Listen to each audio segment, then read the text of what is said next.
Alrighty. Hello everyone, I'm Bonnie, and this is my RPG Limit Break 2020 submission video for Willow. This is a game for the NES. It is based on the fantasy adventure movie of the same name, which came out in the late 80s. It's not a very well-known action RPG. I don't feel like there's a lot of people that run it or are really all that aware of the game. But it's a fantastic little action RPG. It's made by Capcom, which is going to be very obvious, especially if you are a fan of this era of Capcom NES games that aren't necessarily Mega Man. Just kind of some of the themes with the graphics and especially the music are going to be very apparent. The music in this game is wonderful, and we're hearing some of it right now, and I'll be sure to point out where some of the better songs are in here. So I'm just gonna let the intro run for a little bit, and the intro is very much based on the movie itself, where there are the two spirits embodied by Finrazel and the evil Bavmorda. Finrazel gets turned into a possum so that her magic is sealed. Bavmorda is trying to take over the world, but is being stopped by the baby of prophecy named Elora Danan, who will come into the story later as well. So, alright, we are just about to get ready here. I'm going to go ahead and put the focus on the game here. So time begins on control of Willow, which is right about here. Okay. So the very first thing that we're going to do in this run is very much for marathon safety. Normally we would go up on this screen here where that woman is standing there. Instead we're going to go over to the left. We're going to talk to our friend Vonkar, and he is going to give us the first sword of the game, the longsword. We do this for a couple of reasons. First of all, before we gain our first item, which allows us into the first cave, the item is called the Golden Statue, we have to go through a few enemies to get there. So I'm equipping the longsword that I just got, and I'm going to actually fight a very specific number of enemies on my way up. And I'm doing this to gain enough experience, almost enough experience, I should say, to get to level 2. The other reason why we have it is because there's going to be two large enemies right before that golden statue that we're trying to get, which are these big kind of snake-looking enemies, and we're going to fight our way through one of them, and in so doing we'll get to level 2, but it'll also give us passage. If we do not get the sword like you would do in a normal fast run, you do what are called task snakes, which means that you do two very specific damage boosts through the snakes and you don't fight them at all. But that is very particular to do, and the setup for that is not reliable. So we're going to do this instead to excuse me, to get through here safely. So now I have 130 experience. You need 150 to get to level 2, and by killing the second snake we're going to gain 20 experience and get there. One thing that you probably noticed in the way that I was doing attacking earlier, and we'll certainly see it throughout the run, is there's actually two different ways to attack with your sword. You can either stab with the sword or you can swing it. Swinging is done by pressing the B button while your D-pad is neutral, and then stabbing is done by pressing the B button when you are moving or pushing in a certain direction. So here's one of the snake men. We're going to bait it down. We're going to stab it twice, get out of the way of fire, stab it twice, and we're going to repeat this until it dies. It takes 17 hits. We're already at 6. So it doesn't take too terribly long, but it is fairly important that we don't get hit here, because being sloppy or careless can cause us to die. Should be one more hit. That chime right there is the indicator that we have obtained a level. So we are now on level 2. So now this snake, because I have enough hit points, I can do the boost through it. So we're just going to take 2 hits, which we can absorb. Now normally you're only supposed to take 1 if you want to do this without the sword, but I did it with 2 and we were just fine. So now, the fact that we've taken this damage is going to be nullified by what is called the Light of Life, which occurs when you pick up certain items in chests, which is kind of a bad thing because we're going to do a death warp here. We're actually going to do several throughout the run. That's the snake dance when he boosts you back and forth. You always like to see that snake dance for some swag. So death warps serve two purposes. First of all, they can help you get to other locations that you need to be faster. But more importantly, when you are resurrected with full hit points and magic points. So that is going to be the main reason why we do most of the death warps in this game. So we're approaching our first cave. This is Bogarda's cave. First we have to talk to the skeleton. You need to have the golden statue in order to get passage here. Also, if you watch, you have to moonwalk into the cave, otherwise your run is invalid. Alright, so here we are in our first cave of the game. Now, on several of these screens here, we are either going to not see enemies, or we are. On screens where enemies can appear, most often it's just a 50-50 chance whether or not they appear, and what determines if they appear is the frame where you enter the screen. Frames alternate as to what will trigger enemies, such that if you enter on an odd-numbered frame, enemies will appear. If you enter on an even-numbered frame, then they don't.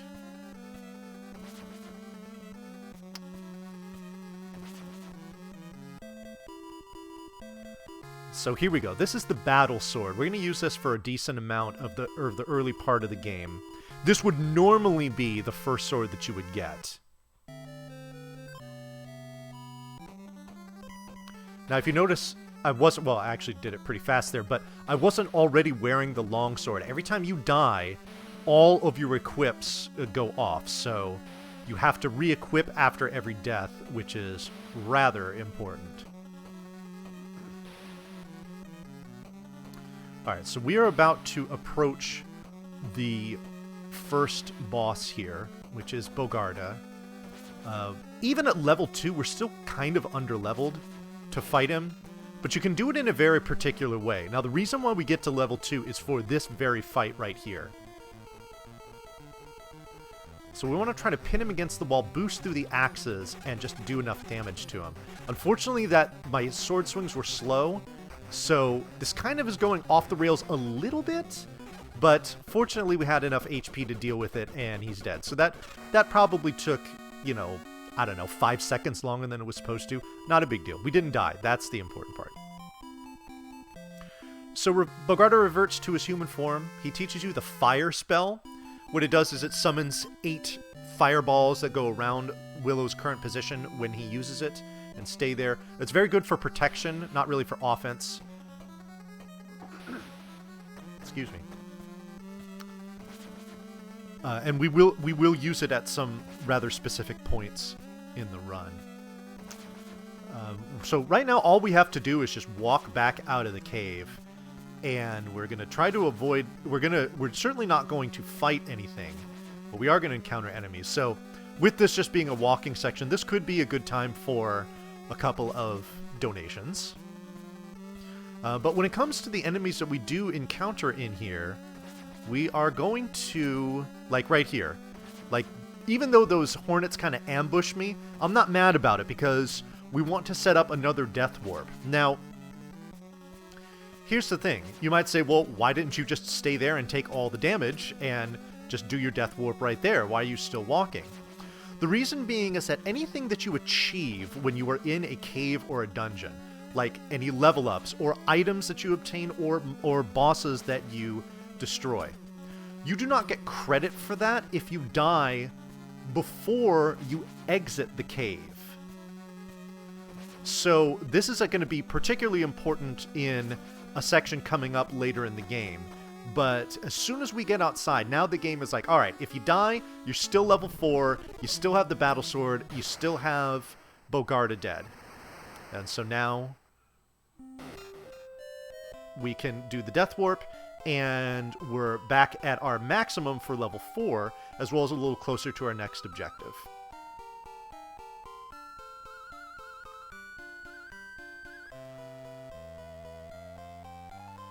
So this is another brisk little walk here. A quick donation would probably fit here as well. So we're leaving the village of Dew, and now we are on to making our way to the next cave. Again, because we died, we have to equip, but now we have magic to equip as well. The timing for doing menuing is actually very particular. You cannot mash buttons in the menu just because of the kind of the startup when you make any kind of selections in the process. So paying attention to that specific timing is indeed important.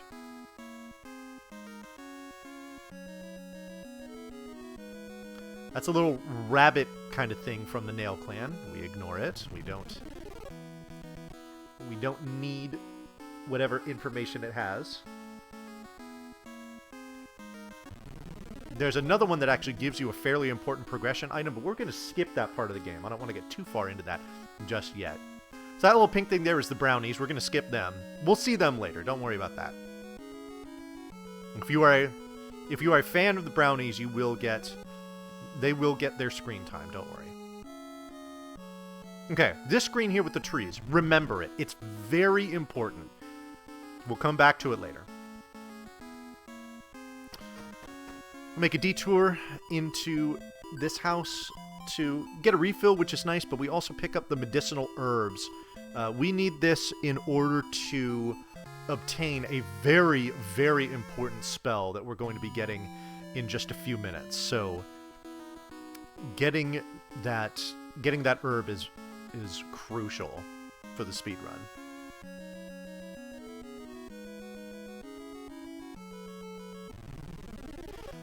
Now, we're going to be on these screens here where those treants are going to wake up and throw fire at us. There's going to be 3 in a row coming up here. And the way that the position that we move, the position that we start in, and the way that we move is basically going to manipulate the fireballs that come out such that they will never do damage to us. So here we go. We stay at the bottom and then move up, and that fireball goes right behind us. Here we're going to go up and then down, and it's going to go right by us. And here we just stay at the top of the screen and just move straight across. That's probably the easiest manip there.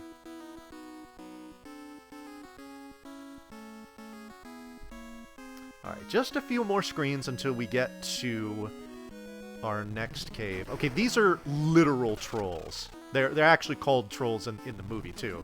But in the video game, they can be very problematic. Now, it's important that we maintain as much HP as possible going into and through this next cave. So this is Matanda Cave. This is arguably the biggest gatekeeper in the run. Preserving HP here is crucial, and I'll explain. There's a particular section in here where it's especially important, and I'll explain that when we get to it. But first, we gotta walk through a few screens here. And there's a chance that we encounter a specific enemy that's very troublesome.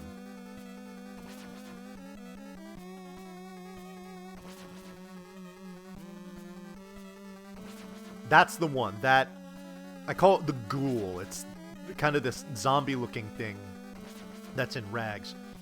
Unfortunately, we do not have the proper weapon to do damage to it. The fire spell can do damage to it, but usually not enough to kill it where we need to. Now, what I'm doing is, like I said before, there's a 50-50 chance that this appears, so I'm just trying my best to despawn it. Now, the reason why I don't want to deal with it is because it does this very horrible thing where it will stop you in the screen, it will turn you into a pig, which is bad for 2 reasons. First of all, the ghoul will start attacking. Second of all, you cannot leave the screen when you are in pig status, so it's a huge time waster. Okay, so where we're going down here, there's going to be 3 successive screens here that are very narrow. We refer to this as the Hellway.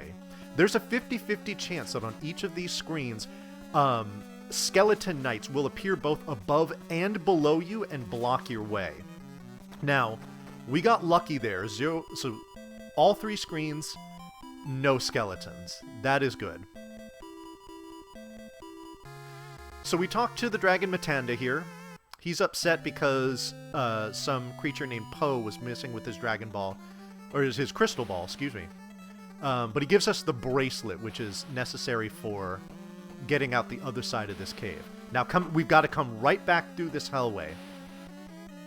And as you can see, you're like, whoa, what's the big deal? No enemies. I got extremely lucky there. That is what we refer to as the Heaven Way, as opposed to the Hell Way, if you get no encounters there. The skeletons can do big amounts of damage, especially the one on the last screen going down. The skeletons can do 24 damage apiece, and you see right now I only have 84 HP, so you can imagine that in a narrow hallway like that, I'm taking a lot of damage. Now, I cast that fire spell right there. The placement is consistent. If you always do it at the very same spot, it kind of just pins that snake against the wall and kills it. Alright, this is Poe. This is why we needed those medicinal herbs, to heal Poe. And he's so thankful that we've done this, that he gives us an item which is used as a magic spell called the Ocarina. The Ocarina is essentially our teleport spell. This is going to be very important throughout several parts of the run to cut out huge amounts of time that we would otherwise spend walking here. Speaking of walking, we've got to walk all the way out of this cave the way that we came in.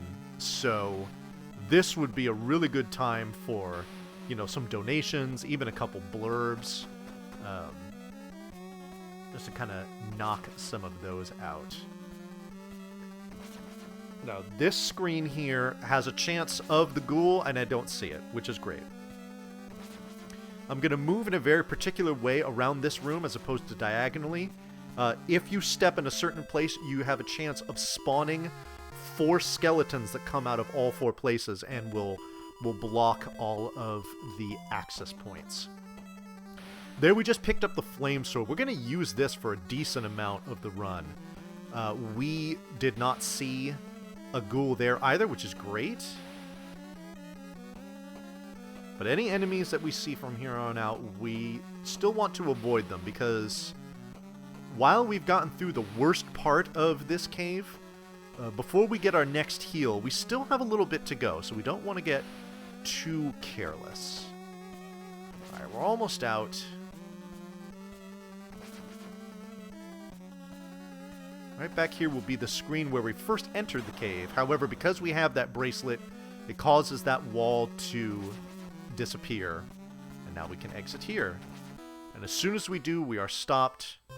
And this is one of the longer cutscenes of the game. But even still, it's not terribly long. That's one of the nice things about this game, is that there aren't any super long, mash-heavy cutscenes where it just drags. Usually the cutscenes are just a few seconds, and then we just keep moving. So this is Sherlindria. She is telling Willow that it is his destiny to save the world by protecting Iloridanen and striking down Bavmorda. And so in order to help us do this, she gives us the magic cane, as well as an MP refill. Now that cane is useless right now, but eventually it will become the main assault weapon that we use on the final boss. So it is a very necessary item. We can't do anything with it, though, yet. We'll get to that in a second. Or I shouldn't say a second. Probably, you know, about 20 or so minutes from now. I can boost through this guy, but I'm just going to go ahead and kill him just to be safe. Just in case he gets really trolly.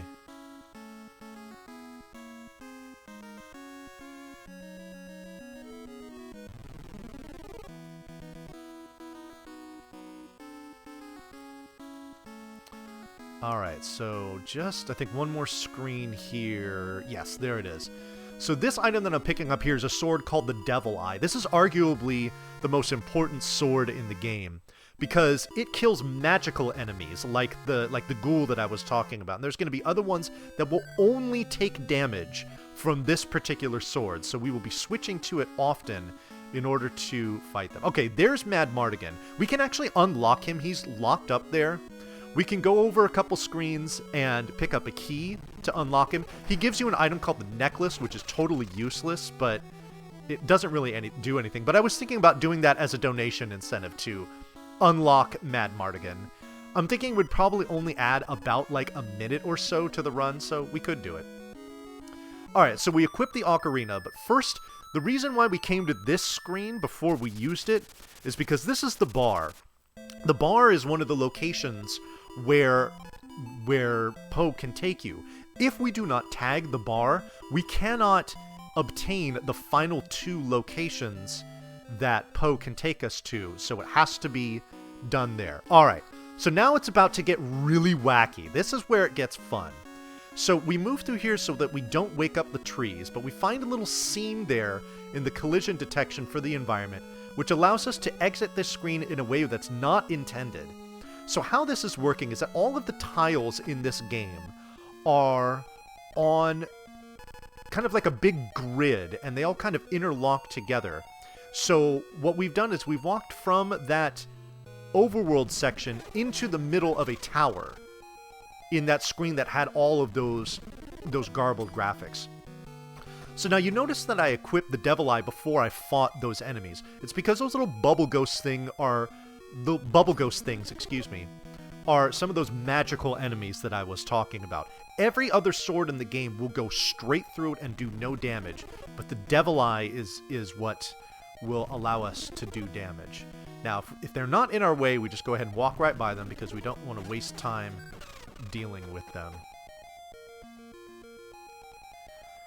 So we just got a couple more screens to go until we climb up to the top of this tower here.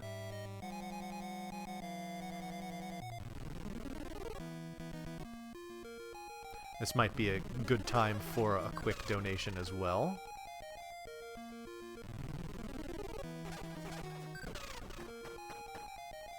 Alright, so here we are at the top.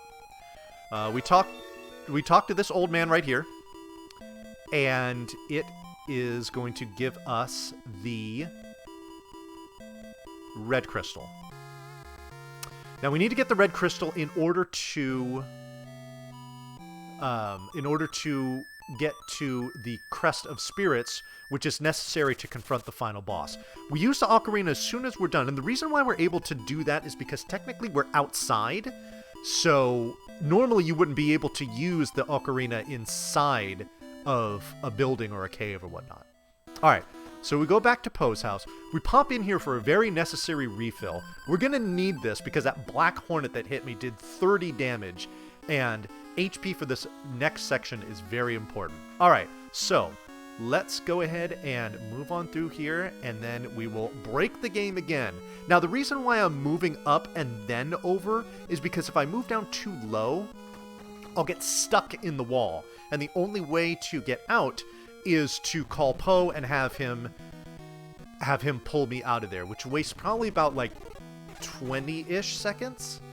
So for if that happens in the marathon, it's not a problem. But obviously if I'm going for a PB, that's a huge time loss. So the reason why those I want to talk about the graphics as far as why they are all so broken when we went into that wrong warp. The reason why it's like that is because in the tower, it uses a different tile set than what we were using outside. The only time that the game loads new tile sets for whatever location you're in is when you go into or out of a door. So now, where we are here is actually a tower that you're supposed to climb, but instead we're going down. We're going up the down... I'm sorry, I guess we're going down the up staircase is a better way of putting it. And this is actually... we want to get to the base of the tower as opposed to the top of it. The top of it gives us an item that we do not need, so we're just going to walk out. Here we go. Okay. So now we can head over this direction.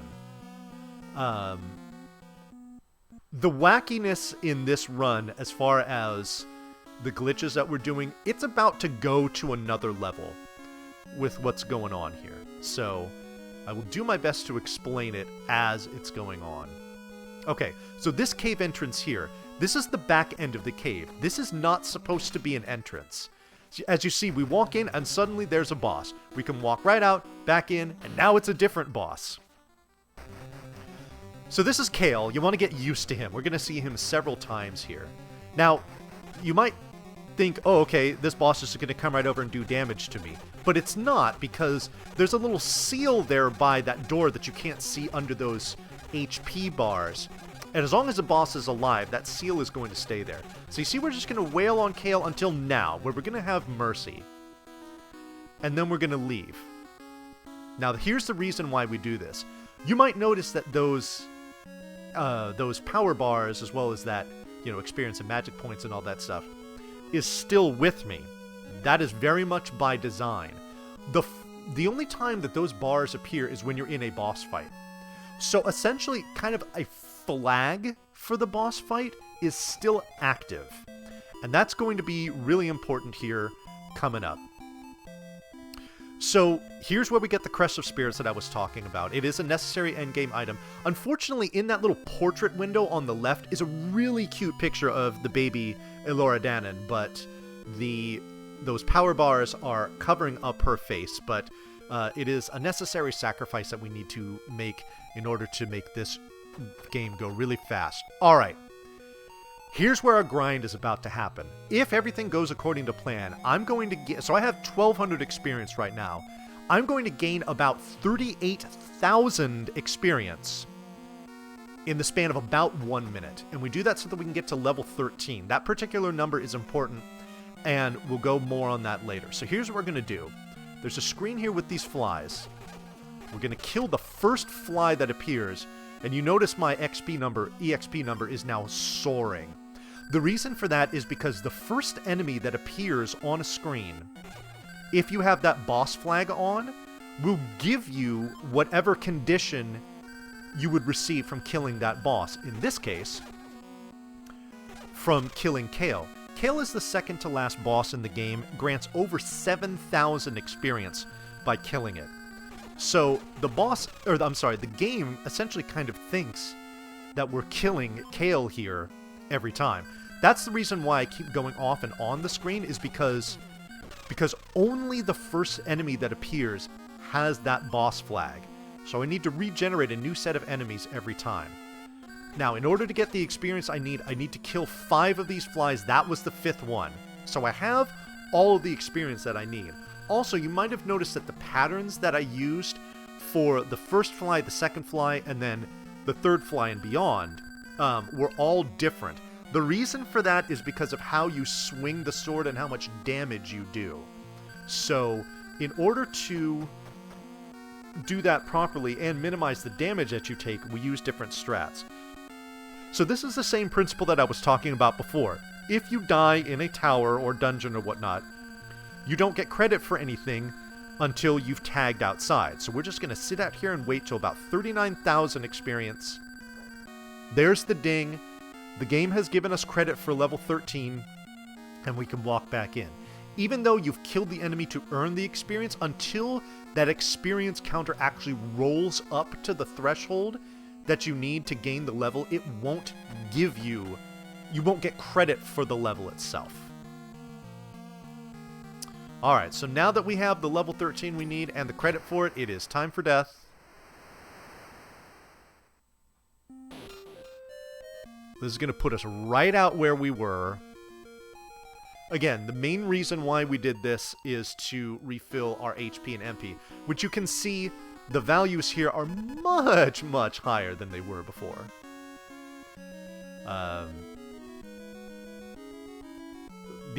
So level 13 is the last level that we need. This is going to carry us through the end of the game. Right back into the cave where we were before. This boss is called Moose. We don't want to deal with Moose. We want to exit and go back in. And it's Kale again. Now, look how I'm swinging the sword there. You might notice that the sword, even though it's the same one I've been using, I'm swinging it a lot faster here.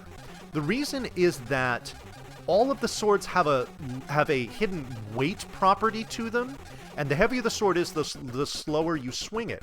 However, the higher your level, the less that weight affects you.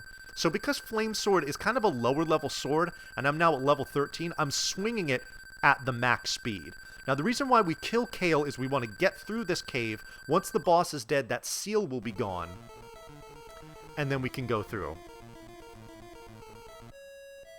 Oh, okay. This is Zaina's theme. I'm going to go ahead and be quiet so you can listen to it because it's awesome.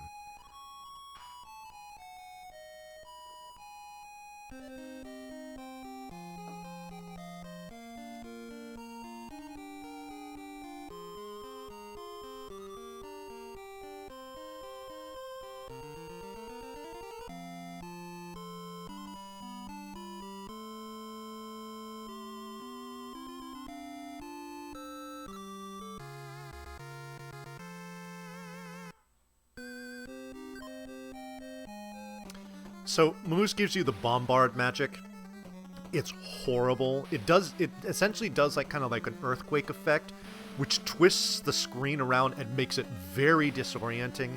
And it doesn't do all that much damage, so even though we get it, we never use it.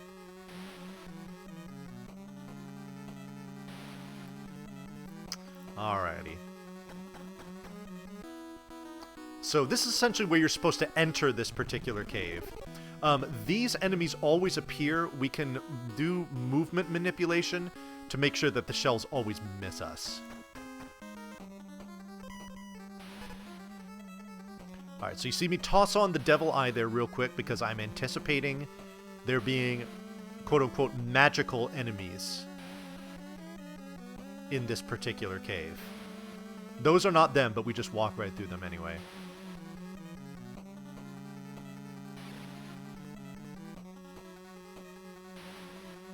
Alrighty, so what we're getting here is the Fleet spell. The Fleet spell is essentially our exit spell. It is very worth getting.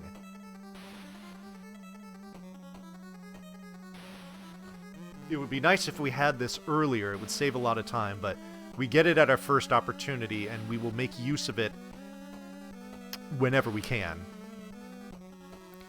Unfortunately, we can't use it here because we want to get to the other side of the cave. Okay, now here's when I equip the fire spell. See that one little boost that the ghoul took there? That buys me enough time to walk straight down through that screen and get through it before it can cast its pig magic.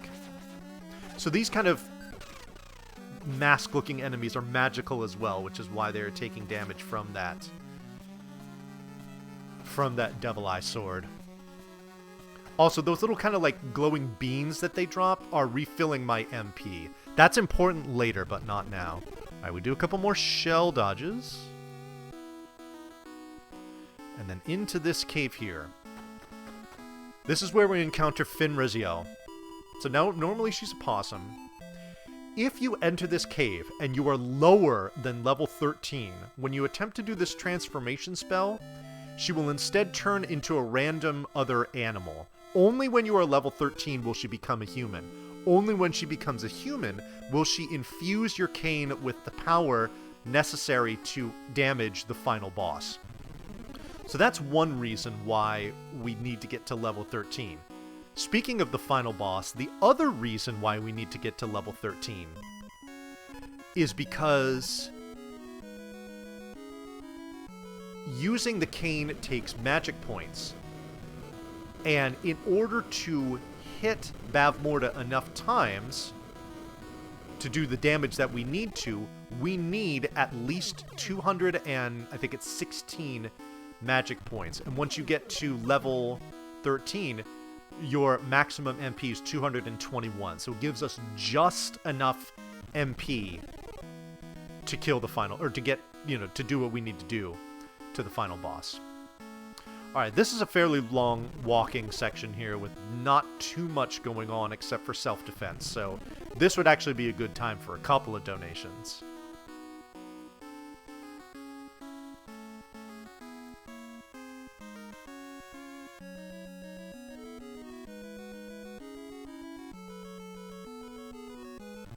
Although in a couple of screens here, we are going to be obtaining a rather important magic spell.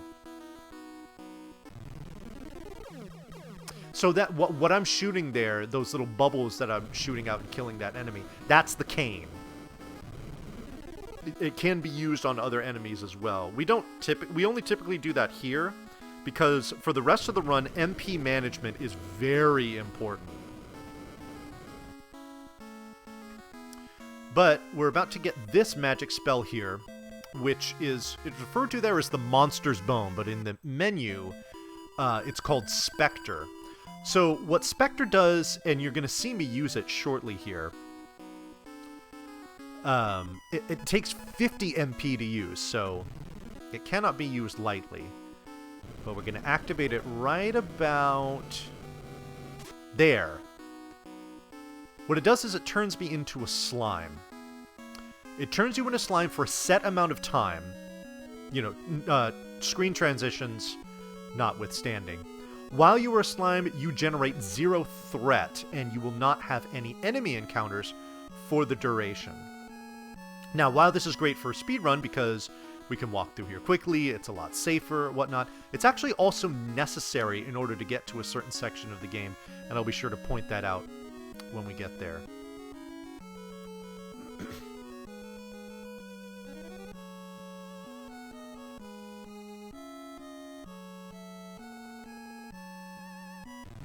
Okay, so this enemy is one that I affectionately refer to as Derp Mountain. We will be seeing Derp Mountain quite a few times throughout the rest of this run. Alright, so we make a stop in here. This lady is going to teach us the Thunder Spell, which is useful, but more importantly, she's going to refill our MP and HP. Now, I'm going to make a detour up here real quick just to pick up this item. This is a spell called the Heal Ball, and as you might assume, using it will restore some MP, and actually a decent amount. The only reason I picked that up is strictly for marathon safety. There's a very small chance that I will need it, but in a marathon setting, I think it's probably important to get.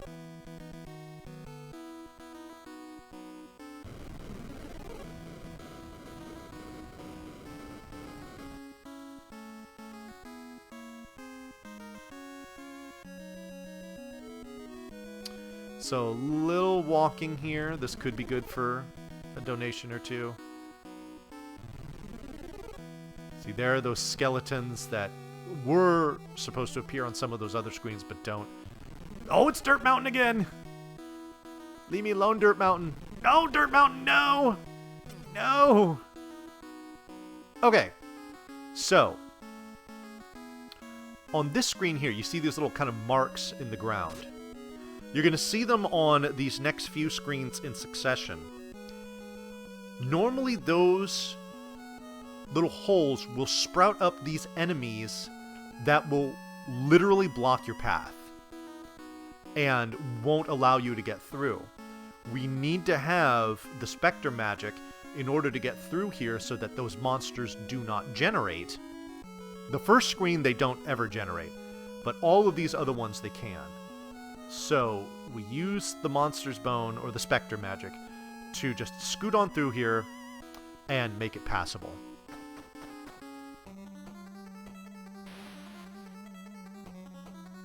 Alrighty. We're going to do a decent amount of walking in this cave, so this might be another good time for a couple of donations, a blurb, what have you.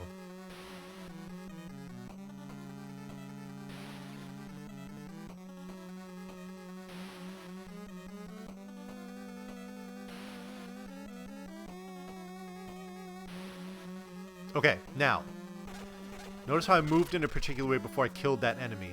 The reason is because I wanted that little beam that it drops. That gives me 10 magic points per shot. Now, unfortunately, I wasn't able to get that beam before I walked off the screen, so that one was kind of wasted. But I would additionally like, I would ideally, like to get an additional 20 MP over the course of these next few minutes. I've already got 10 of those 20, so that's good.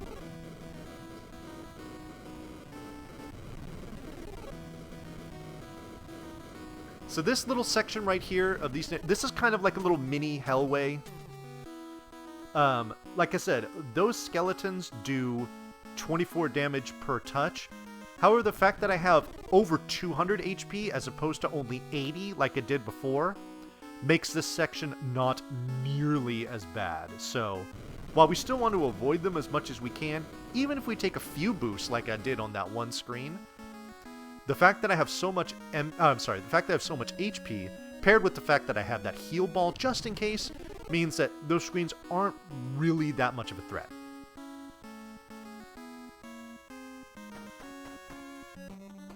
Alright. This cave is very purple. I don't know why, it just is. Alright, so we're going to talk to this Birdman fellow here. And he is going to give me, appropriately, the Wing Sword. Right now, the Wing Sword is terribly weak. However, that will change dramatically in probably about, like, I don't know, 10 or so minutes. But we want to just go ahead and get it because we will definitely want to have it later. Alright, so now we're equipping that fleet spell. We talked to this old lady, and she's an event trigger for an item that we need to get. So we need to talk to her in order to make that happen. As soon as we're done, we just warp out, and we head on back to where we were. So, again, we're going to be walking right back through where we were. Oh, okay, this is perfect. So, there we go. I've got that second MP bean. I've got at least 170. I am good to go now. That is really good to see. So much so that we're going to take the time to switch to the Spectre Magic, use it right here, and then these few screens with the skeletons, the few screens afterwards where we have the falling rocks, are not going to affect us at all, which is great.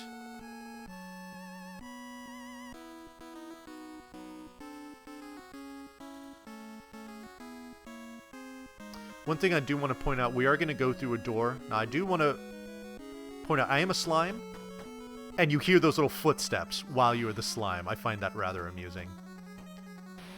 Alright, so we're going to go back into this cave here, and we're going to go back to, there was a door that was earlier on in the cave that we skipped.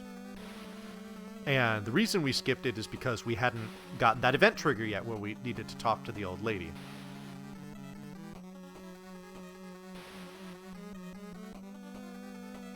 But now that we've done that, we are good to go. In fact, I believe it's in the next screen or two is where we want to be. Ah, there it is. Get that fleet magic ready again. Go in. Talk to this guy. Now that he knows we want to go to Tir Asleen, he gives us the witch's shoes. There's a very long bridge that's going to be coming up that will not allow you to pass it unless you are wearing the witch's shoes. So, we go ahead and exit the way we came in. This next walking section is... it's probably the longest walking section in the game. And, there's not even going to be all that many enemies to dodge. So this would be a fantastic time to unload a bunch of donations.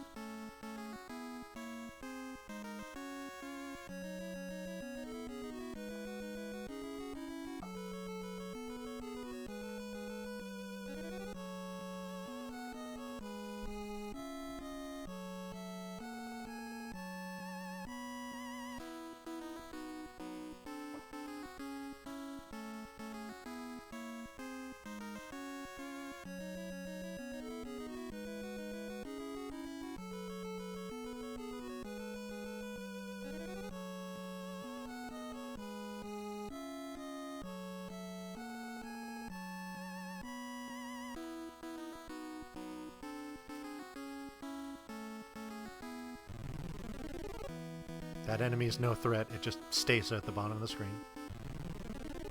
That one stays at the top of the screen.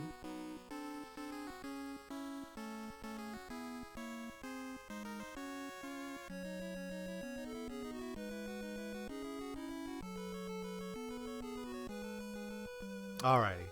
So here we are in the town of Tir Asleen. There's nothing for us to do here. You could go walk around, talk to people, get an MP refill, so on and so forth. But otherwise, we just want to get through here and get to our next point.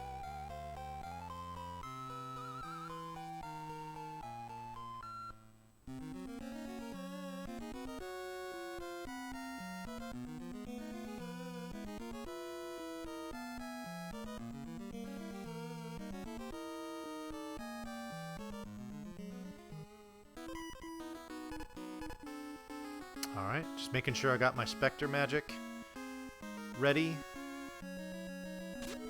Alrighty.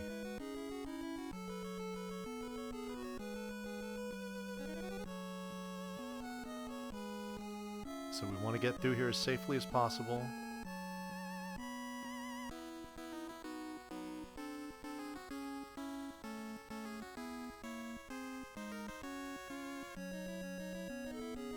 See how I got snagged on the corner there? I didn't move up smoothly. That could have been bad. Because like I said, you're only a slime for a set amount of time. And if the magic wears off at the wrong time, you can generate an enemy right away. Luckily, we were able to make it far enough that we were safe. So we talked to this old lady. This allows us access into Tir Asleen's castle. Even though she's talking about Nockmaar. We have to do some stuff in Tir Asleen first. But before we do that, we take another death warp here. Again, this is more for refilling our MP and HP. Though traveling back here is nice. Obviously, these are just a few safe screens of walking here in the town, as opposed to having to backtrack all the way and deal with enemies along the way. So we just go ahead and take that quick death, and into Tir Asleen Castle we go. I'm not going to be in here for too long.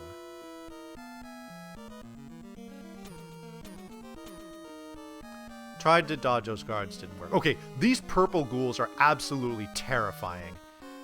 They do the same thing as the ones before. However, their pig spell lasts a lot longer. So as soon as you see them, you need to make it off of that screen as fast as you possibly can. Otherwise, you're stuck for probably a good 30 seconds. It's absurd. Okay, so that's Eric. We're going to go ahead and skip him. He gives us a sword we don't need, so we just don't even worry about his cutscene. Alright, so this boss here is Eborsisk. So, with Eborsisk, as long as you don't move too far up, he won't come all the way down, and the kill is consistent. And there we go. It's a fast kill right there. So, fun fact, that boss is called Eborsisk, just like a creature in the movie of the same name.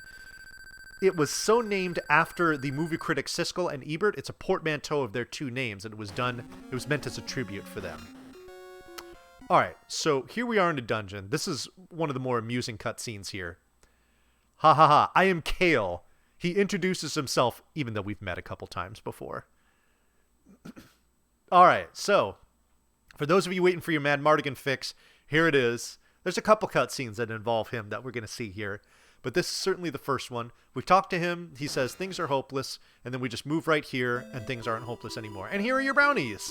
Frangine and Rule, from left to right, are here to rescue the day, and also give you an item called the Powder, which is important for a cutscene coming up later.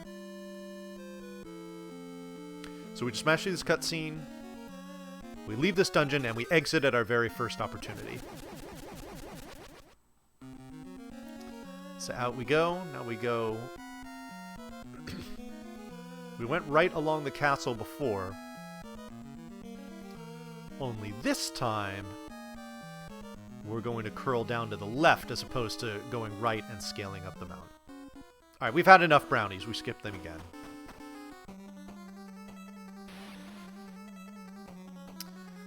There is a decent amount of walking in this cave, so this would also be a pretty good time for some donations.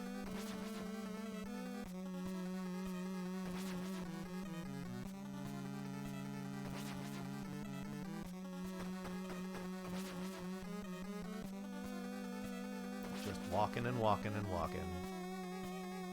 So these gray skeletons here, they're the same ones that you see in the beginning of the game.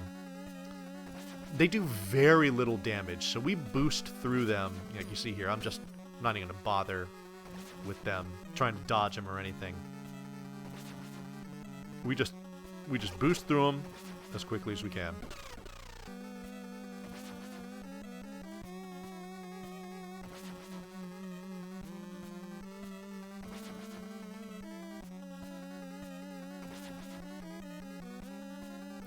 Walking. We are going to use our Spectre spell coming up pretty soon here. And we do it in this particular spot. I think it's just a couple screens.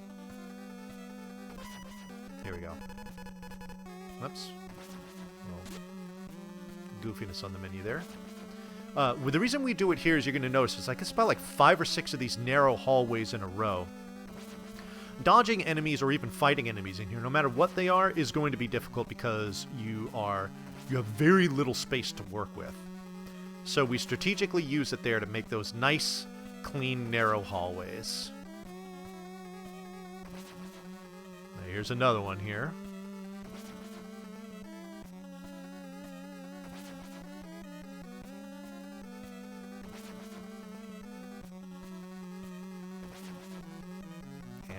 Out we go.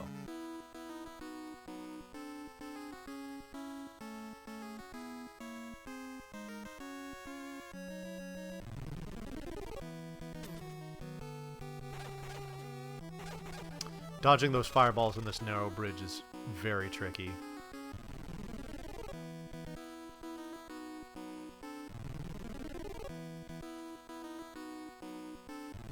No, Dirt Mountain, no!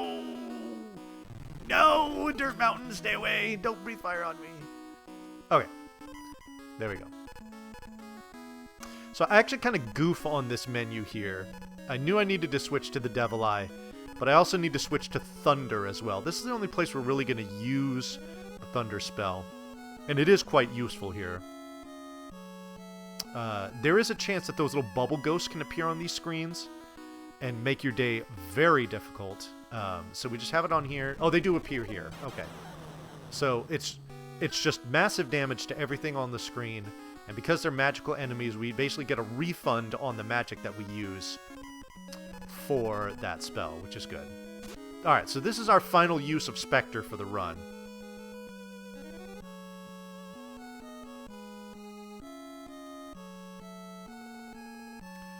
And we want to make sure that we don't use it too early, and you're going to see why coming up here in just a minute. Or just a few seconds, I should say.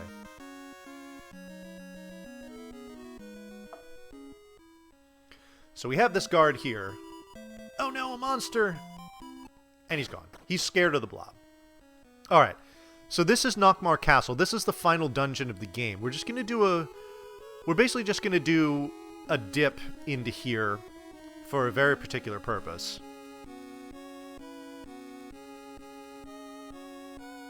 And that purpose is to... I think it's on the next screen. It is.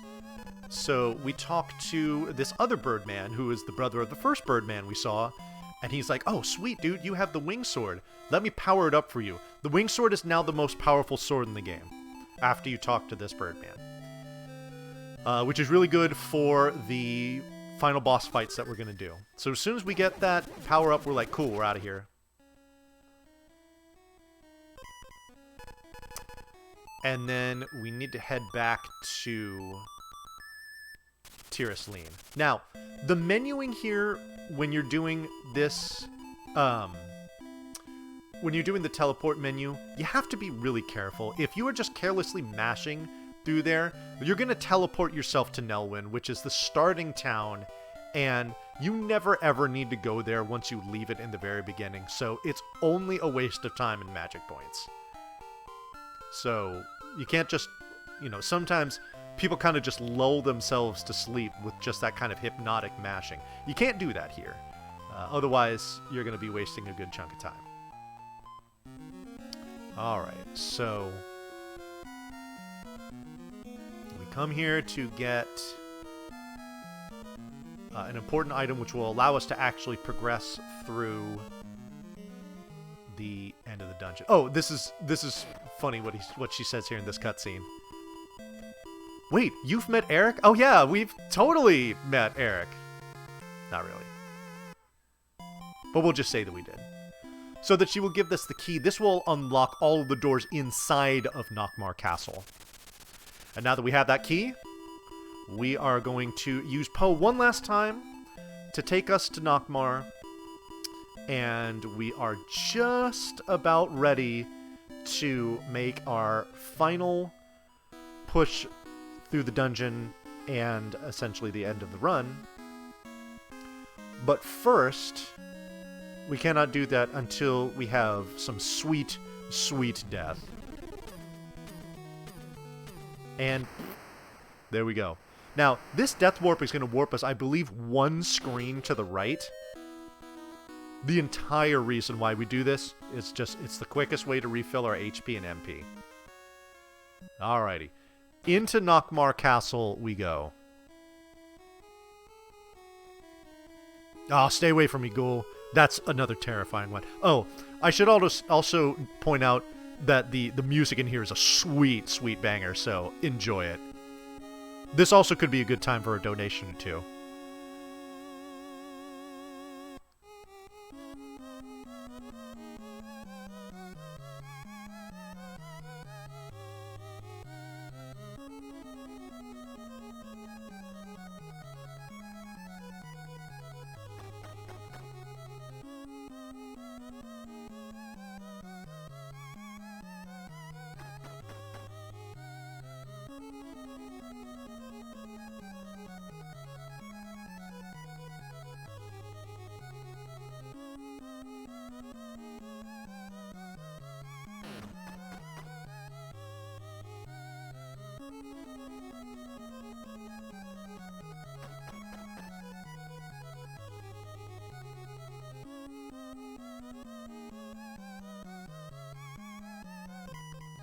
Alright, so this is our final menu of the game. We equip the wing sword and the cane, and that's all we need. So this is the only time that Sorsha appears in the game. Sorsha is Bavmorda's daughter, who is essentially the second in command of Bavmorda. However, we use the powder on Manbardigan, who waxes poetic about how much he loves Sorsha and how beautiful things are, and we need to help Willow. And she has to change her heart, and she essentially lets us through and says, okay, Willow, go get him. You can do this. And she's gone.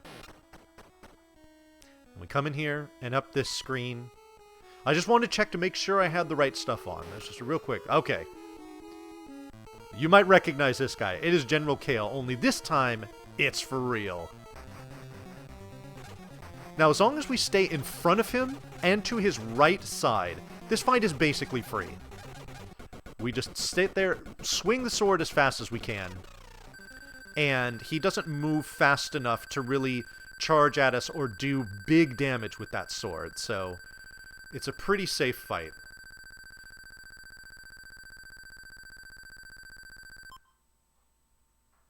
Alrighty. Now it's time for another fantastic track, as well as our final walk to Bavmorda, who is going to be the ultimate boss of this game.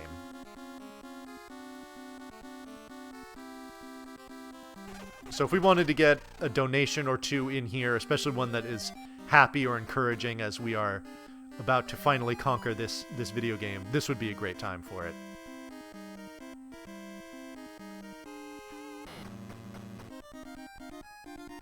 Little sound glitch there.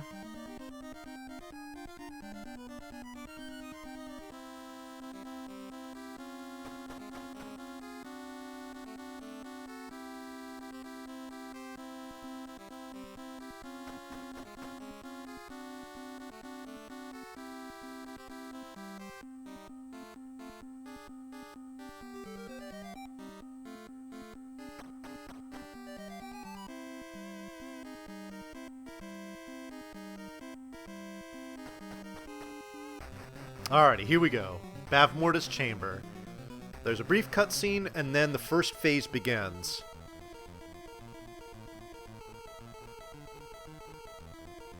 So what we're going to do is we're going to move down to the right, and then turn to the left, and fire the bubbles here. Now, these bubbles have to be done at a very specific timing. Those fireballs that she's leaving behind can absorb the bubbles, and if you miss any of them, because we have just enough to get through the first phase, if you miss any of them, we cannot kill her, and you have to die. That loses probably about 4 minutes here. Alright, so here's the second phase. We essentially are just going to swing the sword in a very specific fashion, very specific timing.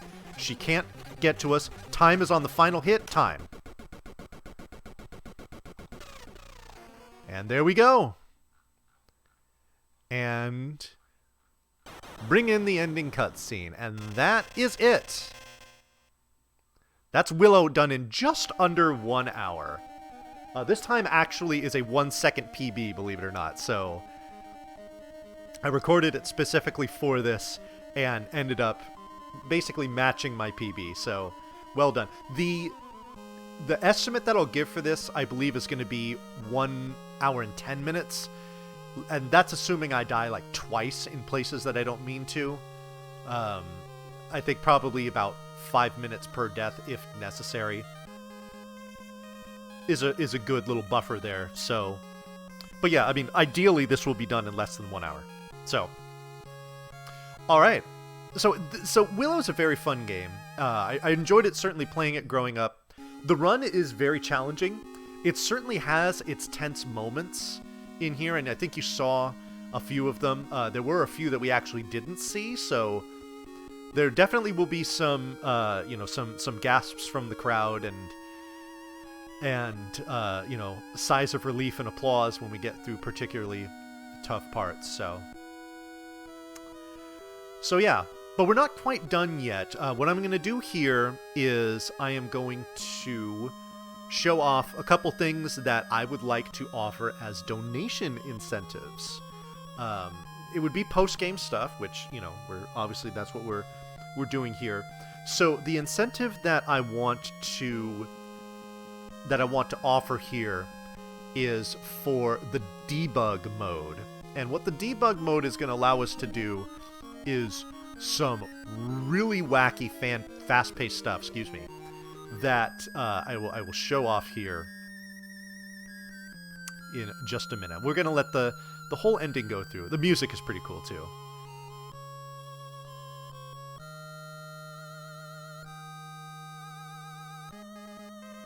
So don't go anywhere just yet. We're gonna start with the next section here in really just a few seconds. So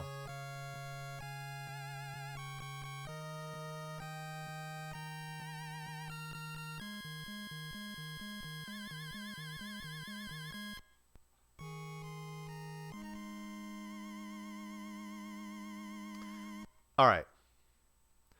So we should be resetting here in just a second. Yes. Okay, good.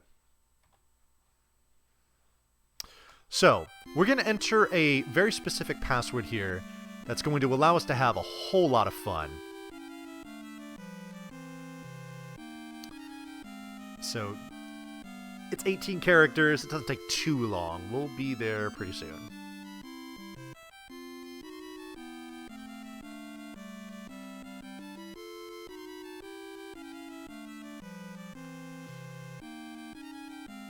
Now, you might notice that I reset my timer.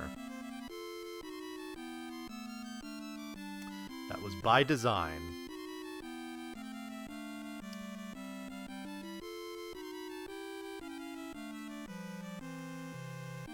Alright, so here we go. Password entered properly. So we're here in Nelwyn. It's a starting town. You see we're at level 1. In fact, I'm going to walk all the way back to the game's starting screen when you go to a new game. Now we're going to go to the menu. You see I have no swords, no shields, no magic, no items. So you might think like, okay, so what's the point of entering this password? It's those two little pink values that pop up in the number, in the middle of the screen there. Those are actually coordinates. We can increment these values and warp anywhere we want to in the game at will. So we're going to go to 1B12. Okay, this is taking us to somewhere funky. I'm actually stuck in a wall there. So you got to be careful with where you warp. All right, so now we're going to go to 11-1D. And see, now I'm not in a wall, so I can move around and do stuff. But it's cool. All right, so we're going to go back to the beginning tile, which is, I believe, 1CF. And it is. There we go. All right. Okay, we're back to the start. Let's go ahead and pop into this hut here, yeah? Come on, Willow. Let's go. All right. We're going to pop in here. We're going to talk to the fam. And then as soon as we exit, we are going to start another run of Willow. Seriously. All right. 3, 2, 1, go. So here we go. The first warp that we're going to do here is going to be a screen above where we get the Wonder Sword. This is the second strongest sword in the game. Now, the reason why we don't warp directly to it is because when you warp onto a screen that has an object like a treasure chest, it won't spawn. So we warp to one screen and then move. Next place we're going to go to is actually going to look familiar from the first run. See, this is where Moose is, the boss where we walked out. We're going to walk back in, and there's Kale again. Now we're going to go ahead and equip that Wonder Sword, and we're going to do basically the same thing that we did before. We're going to wail on him until he's close to death, and then we're going to walk out. It's the same boss flag carry principle that we were talking about before.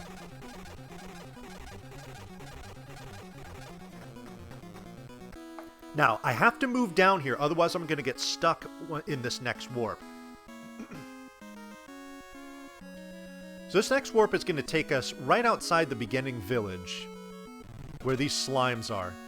We're gonna exploit the exact same principle that we did in the run, where the first enemy that appears is gonna have the boss flag when we kill it. In this case, it just happens to be the top slime here. It takes one hit, and we can just walk right off the screen. It's extremely fast to do it this way. We need to kill 6 of these to get the experience we need. There we go. Now we're gonna move down here. The reason why we move here is because we have to set up our positioning for the warp after next. So this fourth warp here is going to take us to Lake Chief. Now, just like in the run that we just did, this is what triggers the cutscene to talk to Sherlindre, who gives you the cane. Now, even though we're stuck in the water, appearing anywhere apparently is what is going to trigger the cutscene. So we're good. We're fine. So here we go. We do the Sherlindria conversation.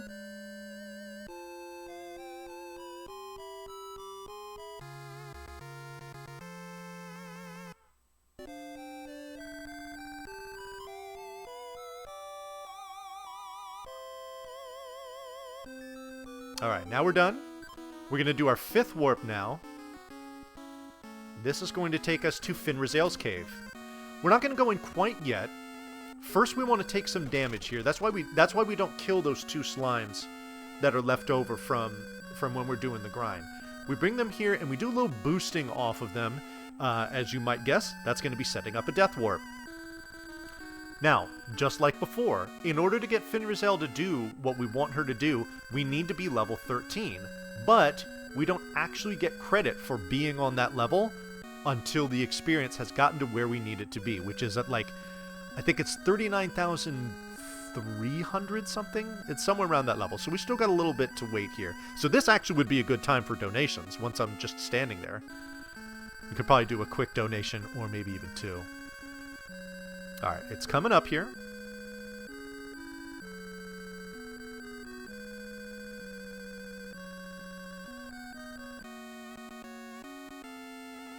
We go in. We do the Finrazel cutscene.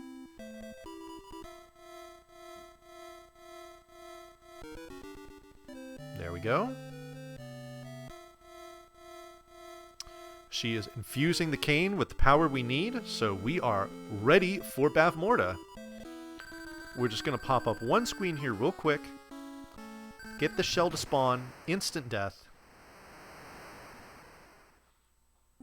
This is just to do a refill. The debug persists even through death, which is nice. Alright, we're going to do our 6th and final warp, which is going to take us directly into Bavmorda's chamber. Cutscene like normal. The fight is exactly the same. Equip a sword, equip the cane, move down here to the particular spot.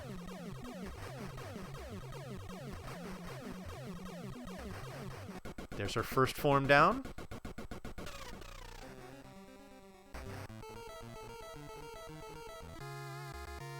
Game thinks we have the Crest of Spirits, but we really just needed it to walk into her chamber. That is some funky lava.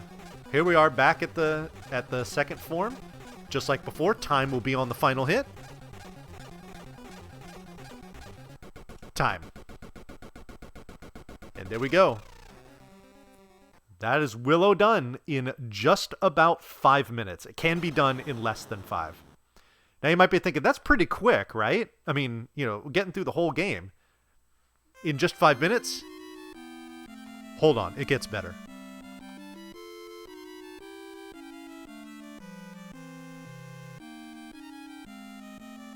We are going to do another run of Willow right now. And this is going to take about 1/3 of the time that that previous run took. And this is going to be by exploiting a very familiar mechanic with the glitch that we had done before.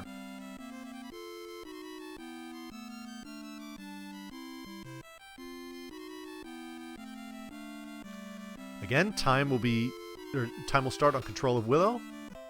There we go. So we are immediately going to warp. The first place we're going to go, just like we did in the previous run, the screen above the Wonder Sword. Want to get one as strong as possible.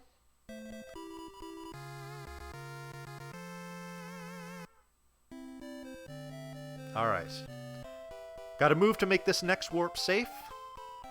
The second warp this time is going to take us directly into Bavmorda's chamber.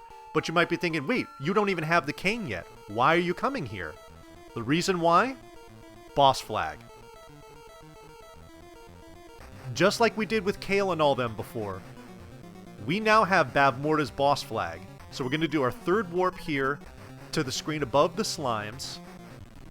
These slimes now have Bavmorda's property. Now, like the property was with General Kale as far as the flag, was you kill it and it gives you experience. Bavmorda doesn't give you experience. Killing her instead triggers her next form. The slimes take sword damage, so there's no need to have the cane, which is great.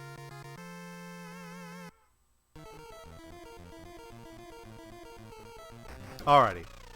So we want to move down here. Now we have Bavmorda's second form boss flag. We're going to do another warp.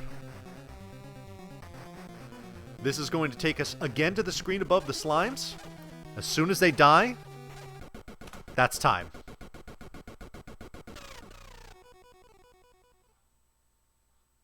Here we go. It's virtually a credit warp. So, yeah, Willow done in about 1.5 minutes. That's pretty crazy stuff. You know, I think featuring these 2 debug runs at the end would be a lot of fun to see. I mean, total, in doing the 2 runs and the setup, as well as the explanation, I'm thinking it would only take about 10 minutes, so nothing too big. But it would be a really fun showcase because, I mean, who doesn't love broken stuff? And that's very much what this is, so... Alrighty, so there we go. So that is pretty much it as far as what I wanted to show here with Willow. The run's only about an hour. It's a nice little action RPG showcase. We always love to see the retro stuff.